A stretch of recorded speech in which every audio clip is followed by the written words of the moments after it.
Selamat datang di Watch Mojo. Dan hari ini kami menghitung mundur pilihan kami untuk 10 para master terhebat menghancurkan karakter sombong di anime.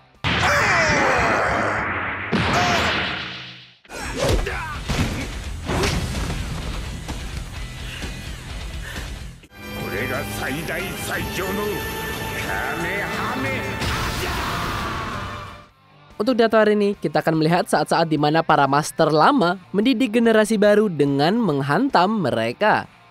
Kalau kita melewatkan ada master tua yang epic lainnya, beritahu kami di komentar.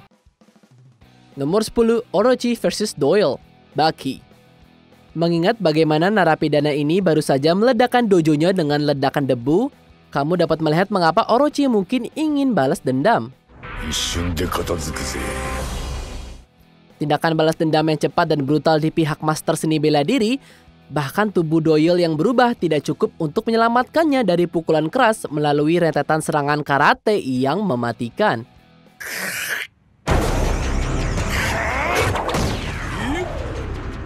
Perlu diingat Orochi baru saja pulih dari wajahnya yang meledak. Dan dia masih membantai seorang petarung yang memiliki pisau tersembunyi di dalam tubuhnya. Itulah yang terjadi ketika kamu mencampur logika Baki dengan karma.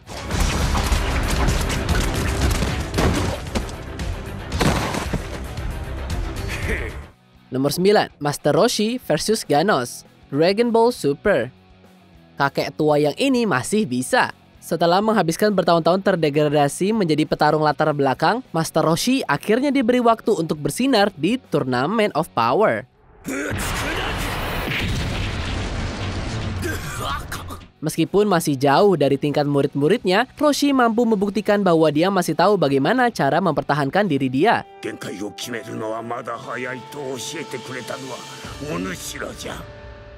Meskipun diremehi oleh seekor burung raksasa, keyakinannya pada dirinya sendiri dan anak didiknya memungkinkan dia untuk mengumpulkan satu Kamehameha terakhir. Dan dengan melakukan itu, Universe 7 maju satu langkah menuju kemenangan.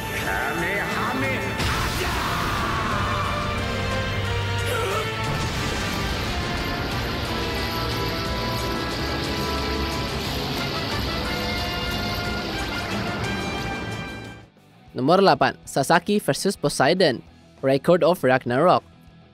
Ternyata bahkan para dewa tidak cocok untuk seseorang yang mendedikasikan hidup mereka untuk seni pedang.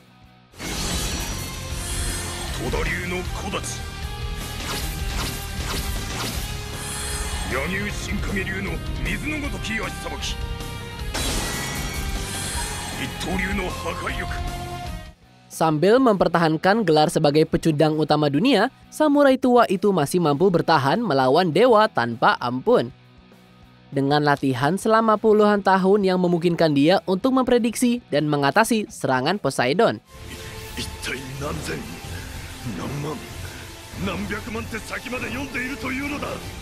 Ditambah dengan dorongan dari sesama pendekar pedang, Sasaki menutup jarak antara dirinya sendiri dan dewa Yunani ini sebelum segera memenggal kepalanya. Skor 1-0 untuk manusia.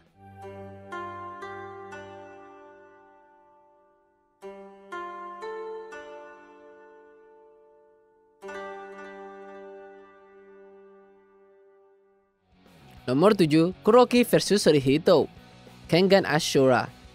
Bahkan dengan bakat, terkadang pengalaman selalu menjadi yang terbaik. Saat turnamen Kengan berlanjut, Rihito dan Razor's Edge-nya melawan orang-orang seperti Kuroki dan Devil Lance. Di mana dengan cepat menjadi jelas bahwa yang pertama benar-benar tak tertandingi.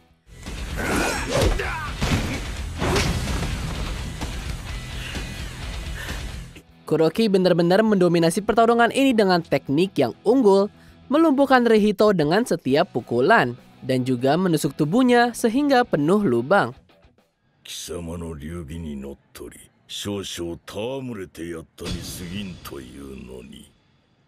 Mengingat bagaimana si berjanggut buas ini berada pada level yang sama dengan taring Metsudo, tentu saja Rihito lolos dengan mudah.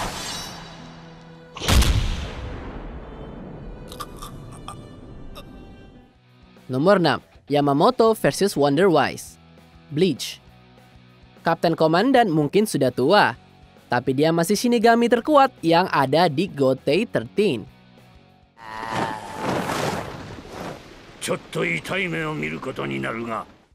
Dibuat hanya untuk menyegel Zanpakuto Yamamoto yang tidak bisa dihentikan, Wonder Wave sangat cocok digunakan oleh Aizen untuk melawan mantan bosnya. Lagi pula, apa yang dimiliki Yamamoto jika dia tidak punya apinya? Nah, kita akan beritahu apa yang dia punya. Fisik yang kuat.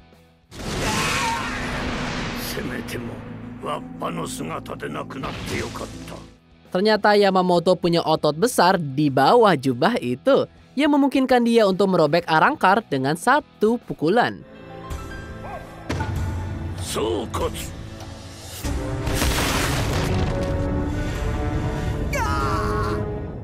Nomor 5, Kakashi versus Boruto dan muridnya. Boruto Naruto Next Generations. Dia mungkin sudah tua dan memiliki lebih dari 3 ninja nakal yang harus dihadapi kali ini. Tapi jangan berpikir sedetik pun bahwa mantan Hokage akan kalah dari sekelompok shinobi amatir. Sekali lagi menantang siswa untuk ujian bel, Kakashi menunjukkan bahwa pensiun tidak melumpuhkan kekuatan dia sendiri, meskipun tidak punya Sharingan.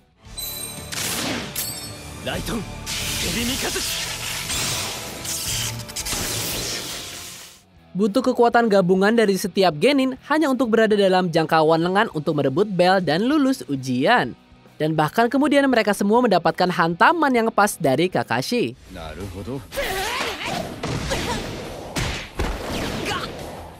Nomor 4, Sebas versus Zero, Overlord. Adalah tugas kepala pelayan untuk membuang sampah, dan itu termasuk memusnahkan seluruh organisasi kriminal sendirian.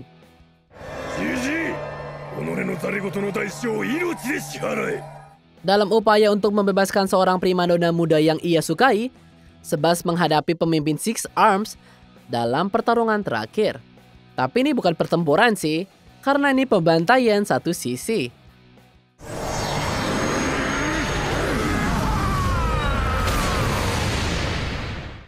Bahkan setelah Zero menyalurkan seluruh kerajaan hewan menjadi satu pukulan, Sebas mampu mengakhiri semuanya dengan tumi cepat ke kepala, elegan dan juga efektif. Nomor 3, Bang dan Bomb versus Garou, One Punch Man. Sementara banyak dari kita yang mendukung Garou dan usahanya untuk mengungkapkan kemunafikan budaya pahlawan, gak ada naluri dan kemauan yang cukup untuk mengatasi kerjasama ganda oleh mantan masternya dan juga kakaknya.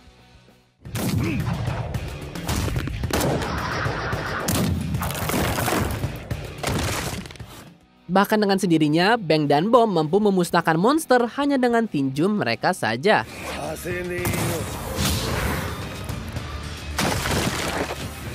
Tapi bersama, itu adalah kombinasi rasa sakit yang Garou tidak punya kesempatan untuk bertahan. Akhirnya membuat dia tidak bisa bergerak.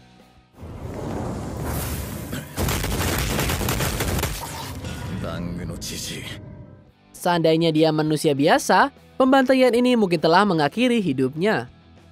Nomor 2, Genkai versus Suzuka, Yu Yu Hakusho.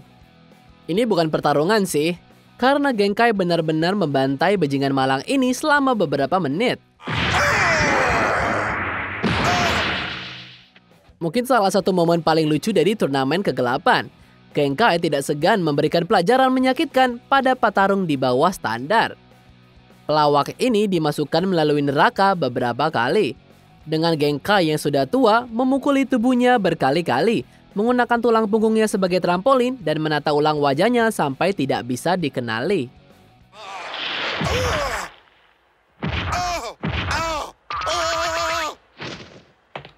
Satu-satunya alasan dia tidak mengubah sisa isi perut yang menjadi bubur karena dia hanya menahan diri.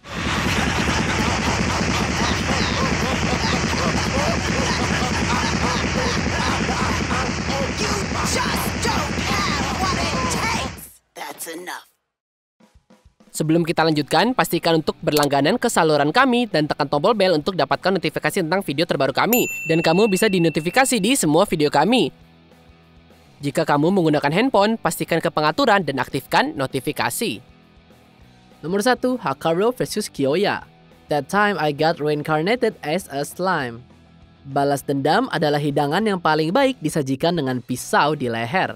Setelah dunia lain mengamuk melalui Tempest, Rimuru dan krunya dibebani untuk melakukan balas dendam yang sangat dibutuhkan. Tanpa medan anti sihir untuk melemahkan mereka, Ogre tua akhirnya bisa menyelesaikan skor dengan bajingan kecil ini dengan kearoganannya karena mengalahkan dia sebelumnya. Bahkan dengan jumlah pedang dan hyper awareness Kyoya yang tak terbatas, kehebatannya tidak ada apa-apanya dibandingkan dengan penguasaan Hakoru. Sejujurnya tidak ada yang lebih memuaskan daripada melihat seorang brengsek kehilangan kepalanya dengan cara yang begitu keren.